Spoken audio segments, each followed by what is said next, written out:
Las epidemias son parte de la realidad de nuestro país. Dengue, cólera, paludismo son parte cotidiana año con año. Hoy que se habla de ébola, debería ser un espacio para reflexionar y hacer algo, no solo para evitar las epidemias, sino para construir el sistema universal de salud que tanto nos surge en el país. De eso hablaremos hoy en el Estudio de México Social. Las epidemias, según la Organización Mundial de la Salud, son fenómenos de contagio donde una enfermedad afecta a un gran número de individuos de cualquier país y se dispersa rápidamente en un tiempo determinado y fuera de lo habitual.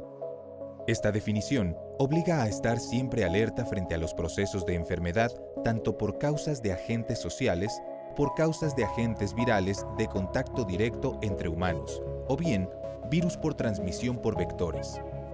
Al respecto, México ha enfrentado y superado varias alertas epidemiológicas en los últimos años. Sin embargo, en este momento, cuando existen varias alertas mundiales por padecimientos infectocontagiosos como el ébola o la tuberculosis, es fundamental fortalecer las capacidades de vigilancia epidemiológica a fin de evitar que una enfermedad pueda salirse de control. Además, México enfrenta otros padecimientos de suma preocupación, y son aquellos cuyo contagio depende de determinantes sociales como la pobreza, la carencia de servicios y la falta de prácticas y hábitos de higiene de la población. Por ejemplo, el dengue. El Sistema Nacional de Vigilancia Epidemiológica reporta que entre 2012 y 2013 hubo un nuevo incremento en el número total de casos, llegando a 62.330 en 2013. El 80% de los casos recae en 10 estados de la República, siendo Veracruz, Tabasco y Tamaulipas las entidades con mayor contagio por dengue en el país. Como puede verse, la vigilancia epidemiológica debe ser capaz de monitorear no solo los padecimientos, sino sobre todo su distribución geográfica y territorial, además de identificar las causas sociales de contagio con el objetivo de diseñar un grupo de políticas preventivas que mantengan controlados todos los padecimientos y, fundamentalmente, para que comience su erradicación. Durante 2014, la palabra ébola ha surgido con una intensidad en todo el mundo, también en nuestro país. Pero nuevamente atrás del ébola está esta realidad que nuestro país vive, la amenaza, la realidad de una serie de enfermedades por vectores, por virus que no podemos descuidar. Y por eso agradezco enormemente dos doctores, especialistas de la Facultad de Medicina de la UNAM estén con nosotros y podamos hacer una revisión y una reflexión sobre esta realidad. No solo es el ébola, es una serie de enfermedades que están y que tienen dimensiones, tú nos dirás, realmente muy importantes y que no debemos dejar de mencionar. Por eso, muchas gracias, doctor Enrique Grave, por estar en el Estudio de México Social. Muchas gracias, señor Mario. No, a ver, indudablemente el ébola es la epidemia mediática más importante. Y no hay que verlo mal esto, porque indiscutiblemente en términos de epidemias, hablar de ellas educa a la persona. Tenemos indudablemente muchas otras epidemias que tenemos, y endemias, pues, dentro del país, que causan muchas más muertes. El ébola todavía no ha llegado a México y afortunadamente esperemos que no llegue. Pero cuando habla uno de epidemia, revisa uno una serie de medidas. Medidas de salud pública, medidas sociales como tal, vacunas, habla uno de inmunidad, habla uno de control de enfermedades, y esto le permite al país y a la población entender mejor lo que realmente sucede, ¿no? En términos del ébola como tal, si quieres lo discutimos, no ha habido ningún caso en México. Creo que es bien conocido que esto arranca ya hace muchos años, en 1976, el primer caso de ébola en la República del Congo, y ha tenido brotes aislados. Y estos brotes aislados se acentuaron recientemente en lo que es el África subsahariana occidental, ¿no? En lo que viene a ser Sierra Leona, Liberia, en donde florecen estos casos con mayor intensidad. Y dando que es una enfermedad con alto índice de mortalidad, se hace muy muy popular, ¿no? Se teme en ella, ¿no? Pero la posibilidad, yo quisiera oír comentarios de que llegue a México no es, por lo pronto, en forma inmediata fácil. No es probable. En ese sentido, Malaquías, tú eres un especialista, pero también, déjame volver a repetir la pregunta, o sea, hay, más allá de que sabemos que el ébola, digamos, esperemos que el día que se transmite el programa no tengamos la terrible noticia, pero hay otras enfermedades que están ahí, y como bien nos decía el doctor Enrique Grave, tienen mortalidad e incidencias muy grandes, ¿no? Estamos hablando del cólera, del dengue, paludismo, tuberculosis, o sea, hay enfermedades realmente graves, que pareciera ser, déjame provocarte, que al estar mencionando el peligro del ébola, pues no debemos dejar de mencionar estas enfermedades que pues, tienen incidencia y después de la época de lluvias, pues empieza esta temporada. ¿Podrías darnos este panorama de cuál es esta realidad de estas enfermedades que están ya en nuestro país? Sí, cómo no, con mucho gusto. Mira, claramente es cierto que es una oportunidad de aprender. Esto que está sucediendo en realidad tiene consecuencias para lo que vemos y lo que hacemos en torno a muchos otros problemas como los que acabas de mencionar y que a veces se van pasando al olvido por no estar viviendo de una manera intensa lo que representan para el país y para nuestra población. Entonces, quizás creímos equivocadamente hace algunas décadas que ya teníamos la posibilidad de derrotar a las enfermedades transmisibles y de eliminarlas del panorama epidemiológico. Y es cierto que hemos tenido grandes logros en materia de mortalidad, pero no en términos de morbilidad. Es decir, la gente sigue enfermándose, tal vez se cura, llega a lugares, servicios donde logran reconocer todavía a tiempo la enfermedad y se puede curar, otras veces se puede controlar. Mencionaría yo el caso del HIV, que pues bueno, afecta proporciones muy importantes de la población, tanto en el país como a nivel mundial, y se nos han ido borrando poco a poco de la conciencia al encontrar paulatinamente alguna forma de convivir con ellas. Y cada que se presentan estas nuevas epidemias, como es ahora el caso del ébola, como lo fue en 2009 el caso de la influenza, la población se pone en alerta, los propios servicios, el sistema de salud se renueva, se revigoriza para prepararse para contender con ellas y entonces el resultado final es positivo. Quiero cerrar esto diciéndote que cuando llegó a México el cólera, teníamos una sensación de pánico realmente, de pensar en una enfermedad terrible y en poco tiempo aprendimos a manejarla, a controlarla y años después descubrimos que una maniobra que se llevó a cabo al llegar aquí, el cólera, que fue la de activar toda la red de distribución de agua clorada a nivel de las pequeñas comunidades, tuvo un impacto muy notable sobre la mortalidad, no por cólera, sino sobre las enfermedades infecciosas gastrointestinales en general. Entonces ahí está lo que ilustra lo que dice el doctor Graue. Nos podemos llegar a beneficiar incluso por el hecho de descubrir y prepararnos para estos problemas. En ese sentido, hay una serie de recomendaciones, o digamos de salubridad en general, que son aplicables y que sirven para poder eso, ¿no? Está lo de clorar el agua, y sin duda otras, como otras cosas. Y hervir el agua, ¿verdad? Cuando hervir, también claro. la campaña del cólera se recomendaba hervir el agua y hervir las verduras. Eso simplemente mejoró la mortalidad infantil, ¿no? Ahora, tenemos enfermedades, digamos, vectores, mosquitos, ¿no? O sea, que esto finalmente es una amenaza, ¿no? Tenemos enfermedades por virus, como nos mencionaban, y estas que tienen que ver, bueno, finalmente por este factor fundamental. Entonces, las recomendaciones de lavarse las manos, de mantener la basura en lugares confinados. Eso mejora la salubridad general siempre. En el caso de mosquitos, pues tienes al paludismo y al dengue y al chikungunya como las mejores muestras que ahí están y que nos dan problemas y que necesitamos, se han estado atacando, hay más o menos confinación de esto, pero bueno, Malaquías López Cervantes nos podrá decir cómo el dengue ha venido aumentando en algunas regiones, cómo se ha ido extendiendo. Y bueno, de hecho son enfermedades con las que uno, y regresando al ébola, puede y se debe hacer diagnóstico diferencial. Parte de la educación que debemos tener es que efectivamente el ébola existe, puede llegar. Y en esto de poder llegar hay que saber, y la población debe saber, que esto es remoto, que no ha sucedido todavía en México, pero que tal vez en el futuro suceda. A ver, ahí déjame regresar a los mosquitos. Los mosquitos Sí. efectivamente generan, igual que un grupo de insectos que generan otras enfermedades que se llaman rickettsiosis. En los casos de los vectores de los mosquitos para el paludismo y para el dengue y para el chikungunya está perfectamente demostrado. En el caso del ébola no se transmite por mosquitos, no se le conoce transmisión Es por de saliva, insectos. ¿no? O sea, es por contacto de líquido. Bueno, el ébola básicamente tiene que ver con el vómito, la diarrea y la hemorragia. Ujú. Con el Aún la contacto saliva, el sudor, a pesar de que pueden contener el virus, no se consideran las formas más importantes de infección. Muy bien. Entonces, pero déjame preguntar, bueno, ya que sabemos que los mosquitos es el vector que lleva, ¿por qué no hemos podido eliminarlo? O sea, es totalmente imposible o estamos en una situación, tenemos estos brincos drásticos, un año que baja, el siguiente año tenemos realmente una amenaza.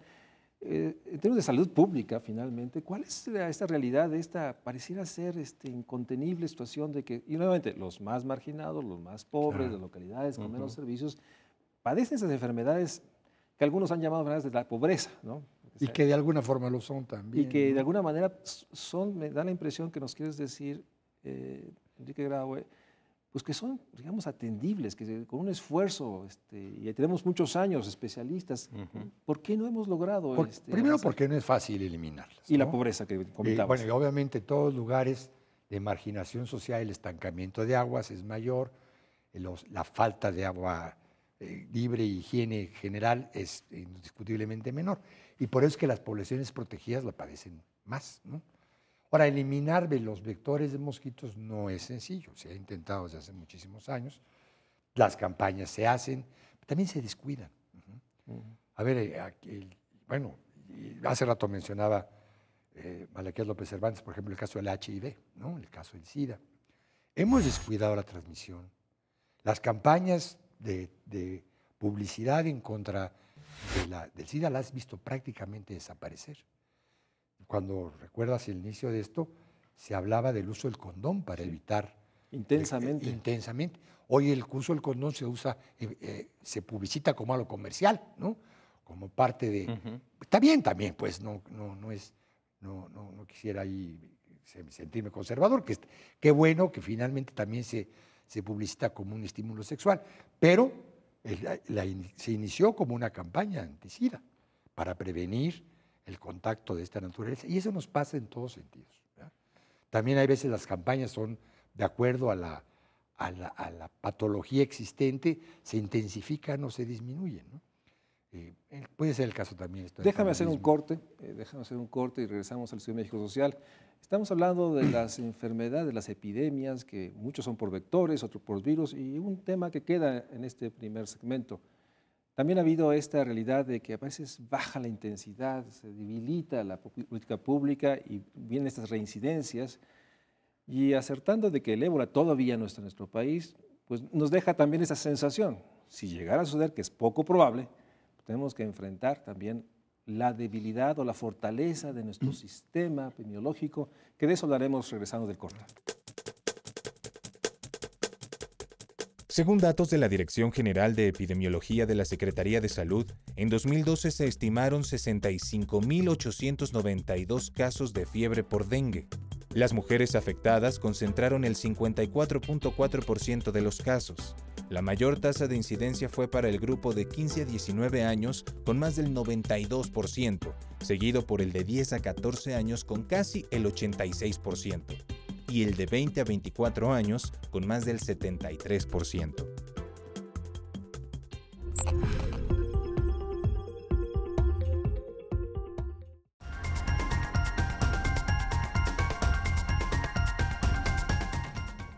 Malaquías, decíamos antes del corte, si realmente tenemos el sistema biológico que permita detectar, permita generar acciones de prevención, finalmente después de la epidemia de H1N1, por lo menos se dejó sentir que el país había hecho esfuerzos, no sé si mucha infraestructura. ¿Podrías darnos una valoración de cuál es el sistema, cómo está y esta realidad? No sé si es nuevamente la misma.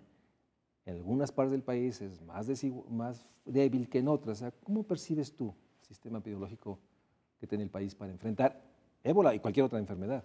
Bueno, empezaría por decir que la construcción del sistema de vigilancia epidemiológica lleva ya mucho tiempo. en el país. Son décadas de esfuerzos para ir configurando lo que se ha creído en cada momento que es lo más adecuado para los requerimientos nacionales.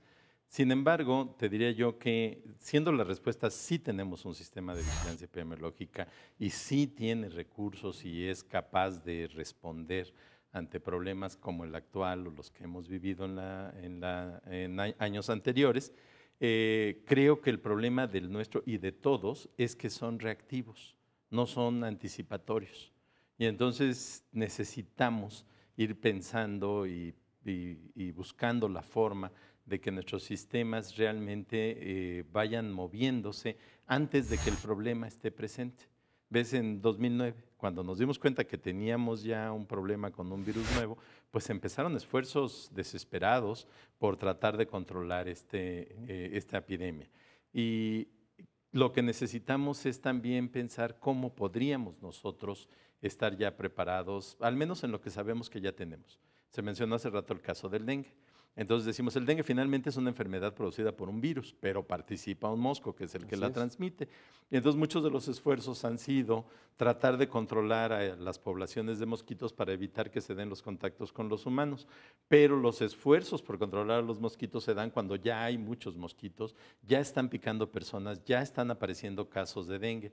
En lugar de pensar, por ejemplo, si hubiera oportunidades, voy a decir algo muy sin sentido tal vez al principio, pero ¿por qué no ahorita que empezamos la época de secas, empezamos a hacer cosas que eviten que la población de mosquitos, cuando empiecen las lluvias, no crezca tan desmesuradamente? Y así en todo lo demás. ¿Por qué no ahorita que no percibimos que estamos en una etapa crítica como hace 10 o 15 años o 20 con el caso del SIDA, empezamos a reforzar las medidas, como dice aquí Enrique, para que no se nos vayan a salir de control, y así sucesivamente? Entonces, el caso de la epidemia actual, esa ha sido nuestra postura todo el tiempo, decir, es una oportunidad para prepararnos antes de que las cosas pudieran llegar, para poder estar listos y evitar que entren, y si no evitamos que entren, evitar que se propaguen. Y así en todas las enfermedades es necesario estar reviviendo, digamos, recordando lo que significan y buscando la manera de que no se nos vayan a ir de las manos cuando las condiciones favorezcan a los moscos o favorezcan de alguna otra forma la transmisión. Cuando nos dices que sí hay un sistema de vigilancia epidemiológica, ¿quiere decir que en cada una de las entidades hay un espacio, un grupo de personas especialistas que están monitoreando el número de casos? O sea, ¿qué entendemos por el sistema? Sí, bueno, si quieres lo trato de describir muy rápidamente. Sí, hay un nivel que se llama central, el nivel federal, donde existen direcciones generales completas. De hecho, hay una subsecretaría que está enfocada al área de la salud pública, en el caso de la Secretaría de Salud, en el IMSS, en el ISSSTE hay divisiones similares. Y entonces ellos tienen la responsabilidad de estar constantemente en contacto, tratar de llevar a cabo estas acciones anticipatorias que estaba yo mencionando, pero luego se tienen que bajar a los niveles estatales y a los niveles municipales. Y ahí lo que existe son oficinas que, si bien tienen esta función, son, desde mi punto de vista, bastante pasivas.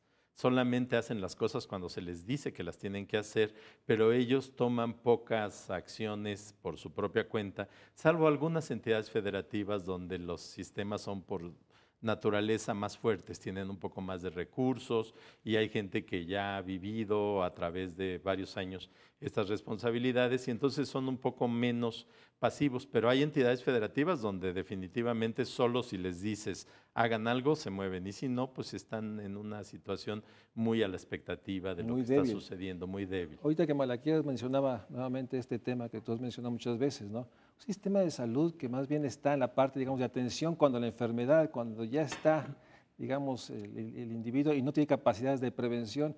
Y esto nos lleva, y aprovechando, eres director de la Facultad de Medicina, pues una debilidad no solo de la parte del sistema epidemiológico, es una debilidad estructural de todo el sistema de salud. ¿Cómo lo describirías en términos de esta realidad de que somos un sistema de salud reactivo, que no tiene capacidades para incidir en los determinantes sociales de la enfermedad y de la muerte? Bueno, es que es un sistema de salud que ha preferenciado ya desde hace décadas la contratación de especialistas, en donde la mayor parte del fondeo va a los grandes hospitales y la mayor parte de las contrataciones es para especialistas, 3-1. ¿Qué pasa con esto? Que la atención primaria se viene descuidando. La atención primaria es aquella que entra en primer contacto con la gente, ¿no? Y esta atención primaria, ya la describía también Malaquías, es muy diferente por entidades federativas. No es lo mismo la atención primaria que se puede tener en el DF, aquella que se puede tener en Chiapas. No es lo mismo aquella que se tiene en Nuevo León o en la ciudad de Monterrey, en este caso, que la que se puede tener en Tinguindín. Entonces, son realidades bien distintas. Es un sistema muy fragmentado, que no se ha dado preferencia a esa parte y a la que hay que revertir necesariamente de una u otra forma. Todo esto de la universalidad y los servicios de salud tiene que descansar en atención primaria. Y en términos de vigilancia epidemiológica es lo mismo. A ver, a nosotros está difícil que nos lleguen, gentes de Liberia o de Sierra Leona. Nuestras relaciones comerciales con estos países es mínima. Y si llegan por el aeropuerto de la Ciudad de México, y aquí tenemos una forma de identificarlos y aislarlos, para hablar otra vez más de epidemias. Pero a ver, si esto no sucede por la frontera sur. La migración. Perdón, pero a ver, ¿dónde está el control en esos lugares? Es decir, una epidemia y una enfermedad siempre cuestiona todo. Y esa es la parte que inicialmente estábamos comentando, que educa a un país. Y que es importante que se divulgue en medios como este. Es necesario que de alguna forma estemos constantemente revisando nuestros sistemas. Este punto, de hecho, ha llegado hasta la Organización Mundial de la Salud, en donde se demostró que efectivamente para un problema como el que está sucediendo en el África Occidental, no ha tenido la iniciativa que debe haber tenido. No tiene los recursos suficientes para poder contener un proceso de estos. De tal forma, pues una vez más, si una epidemia y todas las enfermedades en general dan origen a estar revisando nuestro sistema educativo, nuestro sistema de salud para contratación, nuestros sistemas de vigilancia epidemiológica y estarlos mejorando constantemente para evitar esto que decía Malaquías, ser reactivos y no estar previniendo que debemos prevenir. De alguna manera parecía ser que el ébola nos debe dar el argumento para intensificar todas las campañas de prevención y hacer todas las medidas que puedan evitar, no solo el ébola, las otras enfermedades. Pero también está el caso, me gustaría tu opinión, yo no sé si tenemos el número de epidemiólogos, expertos, especialistas que el país necesita. ¿Cómo se llega a esta especialidad? O sea, ¿son después de la formación de licenciatura? ¿Tenemos los suficientes? ¿Están distribuidos? ¿O es una especialidad que, digamos, tiene carencia de personal capacitado? Pues mira, Manuel, tal vez podríamos empezar diciendo que el número puede resultar insuficiente, pero quisiera yo empezar por decir también que la especialidad de salud pública y en particular de epidemiología ha sido históricamente considerada como una opción de segunda para nosotros los médicos. Cuando yo estudiaba medicina y se me ocurrió, siguiendo el ejemplo de mi mentor de aquella época, hoy rector de la UNAM, que yo quería dedicarme a la salud pública, en mi casa se alarmaron porque pensaron que eso era echar a perder mi entrenamiento como médico, que yo debería de ser, como dice el doctor Graue, un especialista en la práctica de la medicina. Entonces, al revisar cómo había sido históricamente la formación en México, nos hemos dado cuenta que siempre fue algo a lo que se dedicaban los que no habían encontrado trabajo en otra parte. Entonces, aunque numéricamente tuviéramos un número no tan bajo de personas que se dedican al campo de la epidemiología y de la salud pública, sí tuvimos durante generaciones el problema de que eran las personas que no tenían la mayor capacidad técnica humana para fortalecer el campo. Yo diría que en los últimos 10 o 15 años se ha ido cambiando la tendencia gradualmente, se ha vuelto más atractiva para médicos y ya no nada más médicos, sino para enfermeras, para nutricionistas, para personas de otras profesiones vinculadas a la salud y se ha ido volviendo más sólido, pero sigue siendo educación de posgrado. Hay pocos programas, me parece que en Aguascalientes hay una licenciatura en salud pública desde hace ya más de 10 años, no sé si hay otra más en el país. Nosotros no tenemos una licenciatura en salud pública, hemos estado discutiendo como una posibilidad en la UNAM tener este nivel de formación, de manera que le pudiéramos dar una perspectiva más sólida y amplia a lo que llamamos el componente de salud pública de los servicios de atención médica o de los servicios de salud, que sería más apropiado. Si me permite, ya que tengo la palabra, quiero reforzar lo que decía el doctor Graue. Hace 100 años no se entendía lo que significa la prevención. Lo que se hacía era preparar a las personas para que respondieran a la enfermedad. Tiene quizás medio siglo que se ha venido proponiendo y consolidando la idea de que es mejor que una persona se mantenga sana a que se le cure cuando está enferma. Y es lógico, por lo tanto, que nuestro sistema no esté diseñado para llevar a cabo esas funciones. Nosotros estamos hipertróficos, decimos nosotros los médicos, ha crecido mucho el segmento de atención, particularmente de nivel hospitalario, y nunca se ha podido realmente diseñar y consolidar un sistema que sea el que te permite de manera cotidiana recibir atención, que no es nada más médica, sino también de otros campos, que es lo que se llama la atención primaria. Entonces creo que estamos más bien ante un momento de oportunidad que debemos de capitalizar y que estas experiencias de las epidemias ponen en evidencia.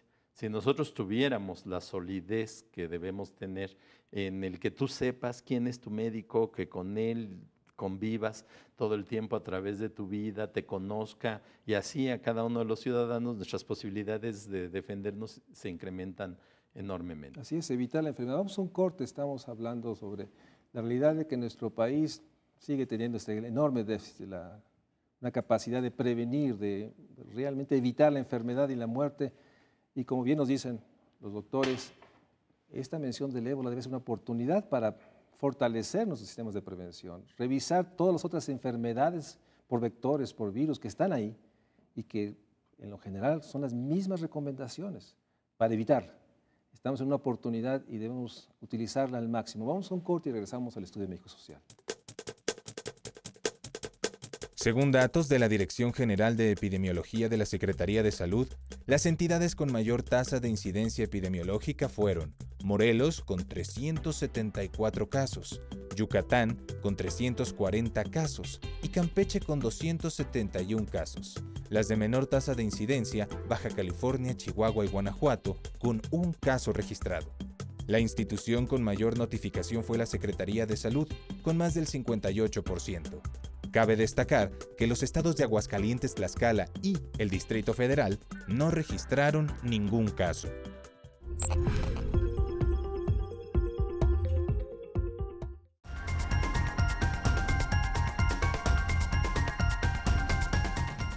Enrique, me quedé con esta reflexión que nos hacía Malaquías de que hace 20, 30, 40 años estudiar salud pública no era, digamos, una opción atractiva. Tengo la impresión que 30, 20 años ahorita sigue sin serlo. O sea, los jóvenes aspiran a ser médicos y seguramente especialistas, no médicos generales, no especialistas en epidemiología. O sea, ¿cómo visualizas esto? Porque sí es un tema finalmente en términos de tener los grupos humanos capaces de enfrentar. Entonces, sigue persistiendo la primera parte, sigue persistiendo esta, digamos, noción noción de que no es, deja ponerlo así, ni rentable, ni políticamente o socialmente, digamos, reconocible, como le pasó a Malaquías, esta especialidad. Yo creo que parcialmente es cierto. A ver, primero hay que decir que obviamente, y es totalmente normal, el muchacho busca el lugar de mejores ingresos, ¿no? Que le dé mejor posición social. Esto en el caso, también en medicina hemos pervertido nuestra formación mucho. Lo tocaba el doctor Malaquías López Cervantes muy bien. Hay ya algunas licenciaturas en esto, para no llevar el camino tan largo. Tú te formas en medicina en 6 y medio, 7 años, y luego en salud pública te puedes echar 3 o 4 años más. Y después de 11 años te encuentras con que el nivel de ingresos que obtienes no es el que tú buscabas de estudios. Entonces, un primer factor indiscutiblemente para mejorar esto es mejorar los niveles salariales de la gente de la que depende la salud de México. Entonces, digamos que un cardiólogo, un pediatra tiene más ingresos. Con una formación en tiempo más o menos igual. ¿Por qué? Porque el salubrista no va a dar consulta de salud pública, mientras que el cardiólogo la da de cardiología. Entonces, hay que hacer una diferenciación salarial que estimule. Tal vez encontrar mejores caminos. Salud pública y epidemiología, por ejemplo, a mí se me hacen sitios apasionantes. Yo nunca las llevé por otros motivos. No, ahí no me tocó, pues, el mentor que decía Malaquías, porque pues éramos casi compañeros, y yo tuve una historia familiar diferente, ¿no? Pero, a ver, el epidemiólogo es el detective. Si tú ves, por ejemplo, cómo se descubrió, cómo sucedió y quién fue el que infectó inicialmente el SIDA, fue una labor detectivista preciosa. Esa la hizo un epidemiólogo. Cómo vas buscando las cosas, cómo vas llegando para poder definir. Tiene una gran pasión. También es importante para que los muchachos adopten una especialidad, el tener esas figuras que los estimulen. Si la figura que tenemos del director de salud pública o el director de una cierta Secretaría de Salud de un determinado estado es un doctor que es el amigo del gobernador que no tiene ni idea de lo que está sucediendo, pues por ahí no va el ejemplo de modelaje de conductas. En el caso del ébola, déjame regresar a esto, no sabemos cómo se transmite, por ejemplo. Hay que investigarlo bien. Aparentemente son los murciélagos o cierto tipo de murciélagos de la fruta que tiene esta distribución en África, quienes al morder animales van creando el proceso. Pero todo eso hay que investigarlo. Es apasionante el campo de la epidemiología de la salud pública y yo creo que debiese estar efectivamente mucho mejor pagado. Que es parte del tema. Es parte del tema. Ahora, dentro de esto está, déjame tocar el tema que mencionamos. Sabemos que no podemos evitar los moscos, sabemos que hay determinantes sociales, pobreza, la enorme marginación urbana. O sea, no, eso no está, digamos, no es solo en el campo de salud, se requiere esfuerzos de muchas dimensiones. Pero por otra parte, está, déjame, y me gustaría su opinión, la esperanza, dado que esto no se puede eliminar, sí habrá, sí hay, empieza a haber ese rumor de que se va a encontrar una vacuna o algo que evite el ébola, que evite estas enfermedades por virus, ¿no? Que no dependa de eliminar el vector, sino simplemente vacunar, pues, ¿no? Incluso se está hablando de nuevos fármacos, etcétera. Sí hay una parte ahí, digamos, más bien en términos de evitar, como pasa ahorita en esta época, que la gente se le recomienda vacunarse para evitar el nuevo tipo de influenza. ¿Ese es el camino? Eso es lo que debemos esperar y estamos avanzando hacia allá y nuestro país sí tiene estos elementos de pues, algunas enfermedades, evitarlas a través de mecanismos de prevención que no tienen que ver con el ingreso, que no tienen que ver con la condición social, tienen que ver con un sistema de salud que logre inocular a todos. ¿Cómo verías esta salida ante la realidad de un espacio social que sigue siendo muy agresivo en términos de la salud humana? Bueno, en el caso particular del ébola, es definitivamente la posibilidad más importante que hay. Existe, para empezar, ya un par de vacunas. Se han hecho pruebas en simios y son vacunas que incluso funcionan cuando la persona ya está contagiada. Bueno, no la persona, los simios. Se les contagia y después se les vacuna y aún así sirve.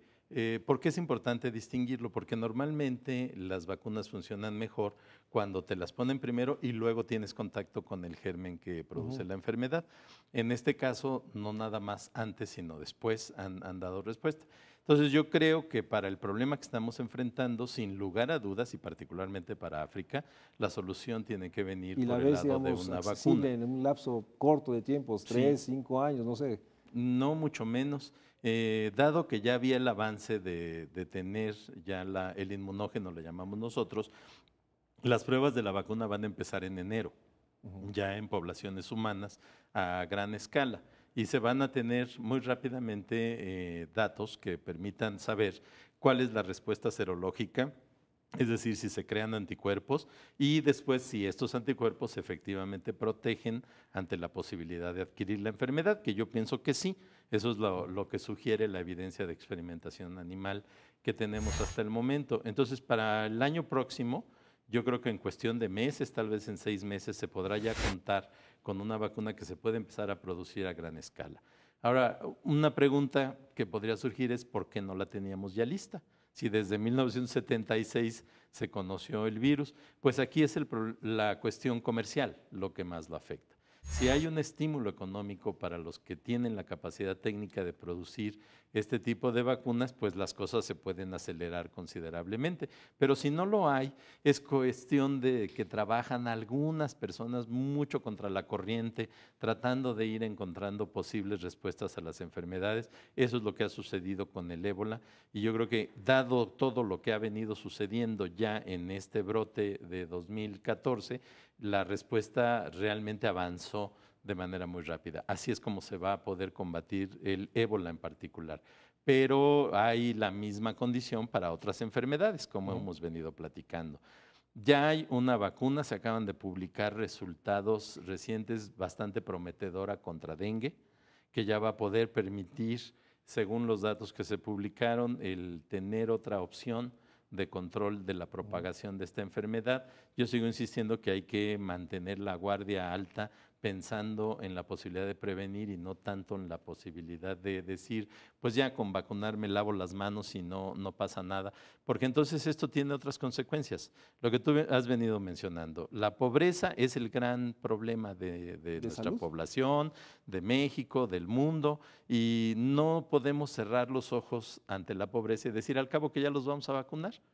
Tenemos que tener un compromiso mucho más amplio para resolver esta condición social y entonces vemos las ventajas que puede tener el que nuestra población tuviera mayores niveles de educación y de bienestar y buscar como primer objetivo ese tipo de transformación y no estar nada más encontrando las cápsulas maravillosas para combatir alguna enfermedad. Así es, déjame hacer un corte. Estamos hablando sobre esta realidad de, sí, el ébola, pero la realidad de que pues por más que pueda haber pronto, y es una buena noticia, una vacuna, la realidad es de que tenemos una población, en general podemos caracterizar, y yo les pediría a los expertos en el siguiente corte, pues con grandes problemas de obesidad, sobrepeso, diabetes, que debilita y que hace posible, me imagino, les preguntaría a ustedes, pues que otras enfermedades como estas, pues tengan un enorme impacto de una población que en términos generales, aun cuando vive muchos años, pues vive con enfermedades, digamos, crónicas, muy duras y además muy largas. Vamos a un corte y regresamos para que los expertos, los médicos nos digan qué vinculación tiene entre nuestra población, nosotros que tenemos problemas de salud y estas posibles nuevas enfermedades. Vamos a un corte y regresamos al Estudio Médico Social. A nivel nacional, la tasa de incidencia de fiebre por dengue ha cambiado en los últimos años. De acuerdo a la Dirección General de Epidemiología de la Secretaría de Salud, en 2008 se registraron 28.015 casos con una tasa de incidencia de 26.2%. En 2009 expresó 120.649 casos y una tasa de incidencia con más del 112%. En 2010, 36.740 casos con una tasa de incidencia de 33.89%. En 2011, más de 15.000 casos con una tasa de incidencia de poco más del 14%. Y finalmente, en 2012, 65.892 casos con una tasa de incidencia de poco más de 56%.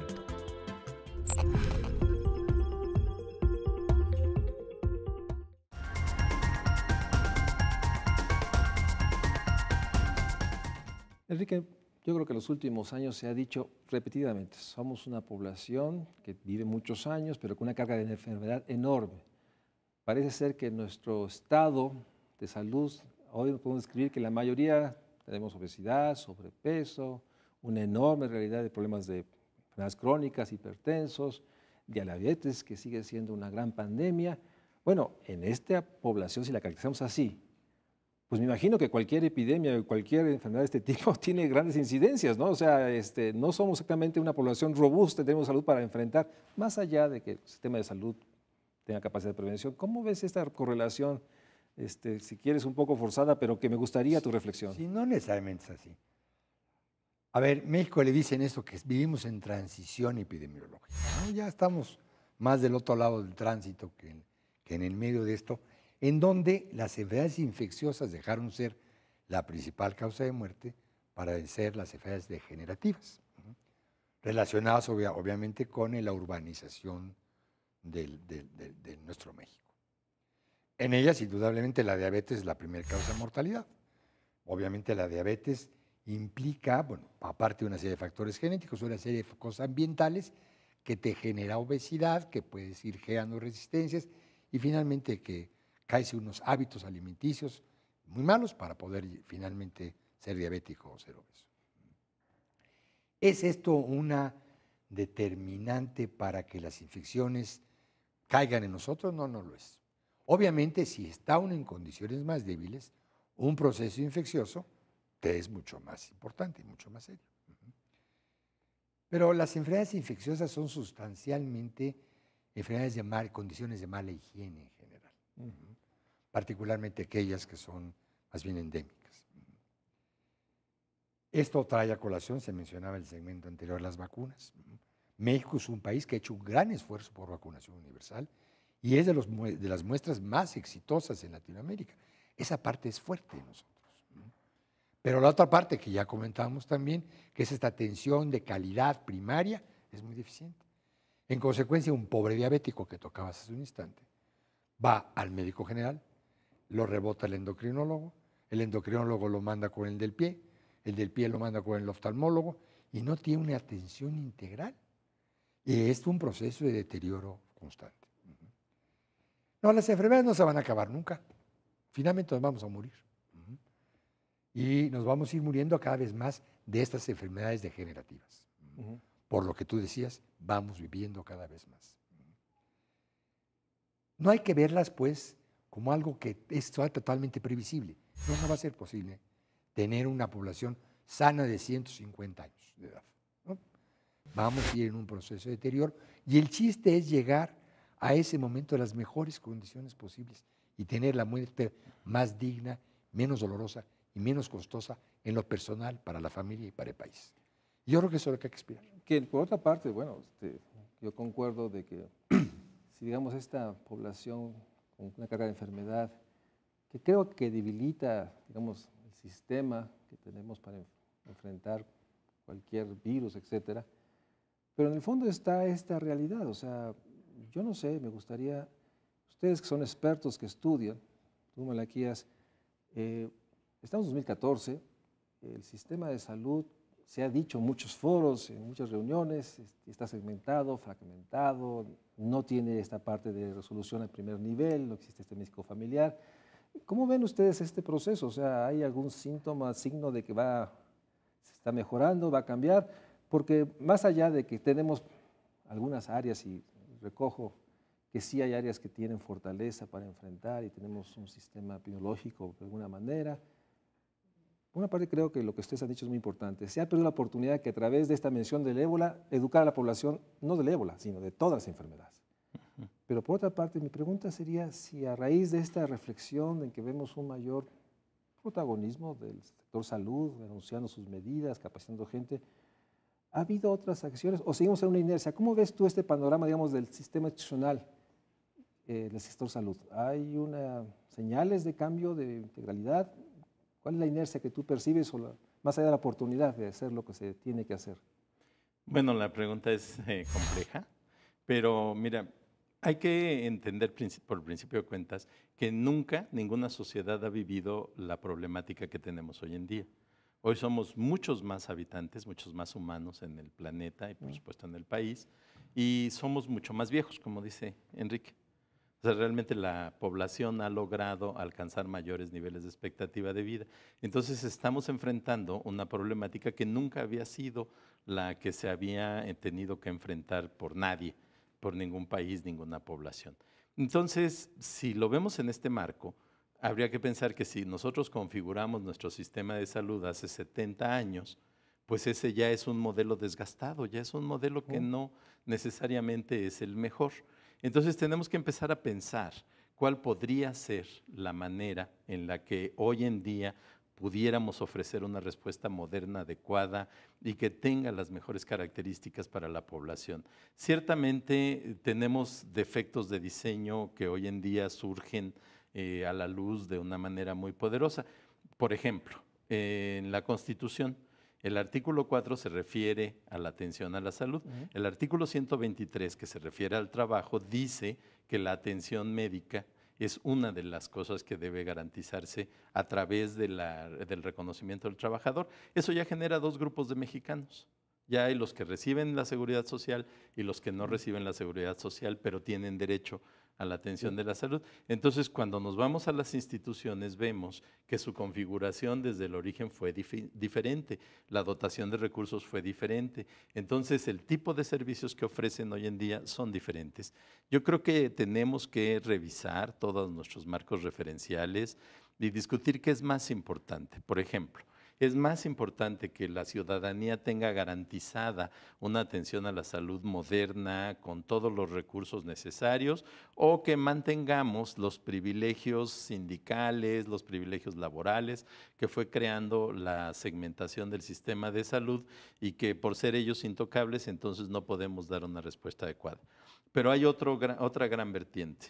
Hace unos 25 años el Banco Mundial propuso invertir en salud como una manera de mejorar las oportunidades de desarrollo. Siguiendo la idea que tú mencionaste, si la población fuera más sana, trabaja mejor y por lo tanto produce más y tenemos mayor nivel de desarrollo. Entonces, si tomamos este marco de referencia, decimos, bueno, ¿dónde estamos y a dónde deberíamos de llegar? Gastamos el 6% del Producto Interno en atención a la salud y deberíamos de estar en el 9 o en el 10 tal vez. Entonces, ¿cómo le hacemos para crecer? Pero crecer con resultados, no nada más gastar más dinero. Si invertimos en el sistema como está, corremos el riesgo de que se desperdicie ese dinero. Y entonces se abre otra oportunidad. ¿Debería de ser una responsabilidad del gobierno atender a la población o proveer el dinero para que la población busque atención? Ahí está la gran encrucijada, porque si lo vemos en esta última forma, es decir, yo creo un seguro, ese seguro cubre a todos y ya todos que vayan y compren servicios donde se los vendan. Ahí no vamos a tener un modelo de atención adecuado. ¿Cómo percibes esta reflexión? No, ya lo dijo, finalmente son dos alternativas, ¿no? La primera en la que no estamos de acuerdo, en donde sea un gran pagador de servicios, y la otra es la obligación del Estado de atender. No es, y también Malaquías lo desarrolló bien, una decisión fácil, ¿no?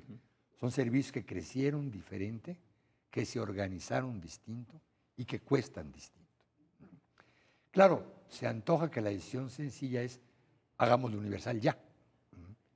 A ver, sí hay que decir que instituciones como el Seguro Social, que está muy bien organizado en esto, y lo ha hecho muy bien desde hace muchos años, atiende a 60 millones de personas, entre Progresa y los propios derechohabientes, lo cual es más de la mitad de los mexicanos. Es decir, ahí tenemos un sistema que no podemos perder. Pero también no hay que debilitarlo. El chiste es que los otros sistemas paralelos podamos ir creciendo a tenerlo bien integrado. De ahí que no se ha progresado mucho en esto. Es decir, hemos progresado francamente en la atención universal de la salud. La verdad no mucho. El Seguro Popular cubre una serie de acciones, pero nada se parece en muchas de estas acciones con la atención que da el Seguro Social. Es decir, sí habrá que encontrar un modelo, y ahí retomo lo dicho por Malaquías, que tenemos que repensar distinto para poder realmente llegar a una atención universal de la misma calidad para todos los mexicanos. Pues muchísimas gracias, Enrique, Malaquías. Con este comentario terminamos el programa. Como se ha dicho en este estudio de México Social, en estos días, en estos meses que hemos hablado del ébola, ha estado en la prensa nacional, ha sido comentada, debe ser un momento para aprovechar, no solo para prevenir que llegara el ébola, que sin duda es poco probable, pero ahí está, sino también para enfrentar una serie de enfermedades que podemos detener si hubiese recomendaciones, déjenme decirlo, un sistema de salud más proactivo, más activo, más capaz de incidir. Y esto debería incentivar para que el 2015 hubiera realmente esta discusión a fondo, que tiene muchos foros, para empezar a construir este sistema universal de primer nivel con la Rectoría del Estado que permita garantizar a todos lo que es, yo diría, la mínima obligación del Estado mexicano: acceso efectivo a la salud y evitar la enfermedad, evitar la muerte, porque aunque es algo natural, algo absoluto, sí sabemos que muchos mexicanos no deberían estar padeciendo estas enfermedades, no deberían estar padeciendo esta viacrucis de ir a muchas partes y mostrar un estado débil, fragmentado y sin capacidad de dar respuestas a un tema central como es la enfermedad. Muchas gracias a ustedes, muchas gracias. Ay, Que grabe, muchas muchas gracias. gracias. Muchas gracias Gracias por por la estar en Estudio invitación. Médico Social.